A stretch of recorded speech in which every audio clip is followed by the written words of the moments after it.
How to private TikTok account. First of all, you need to open up the TikTok application on your phone. You will then be taken to the TikTok homepage.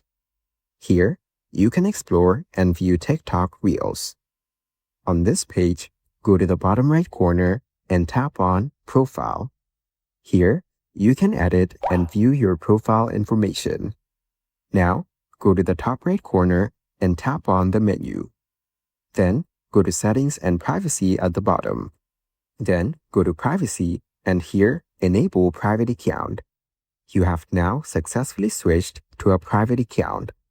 With a private account, only users you approve can follow you and watch your videos.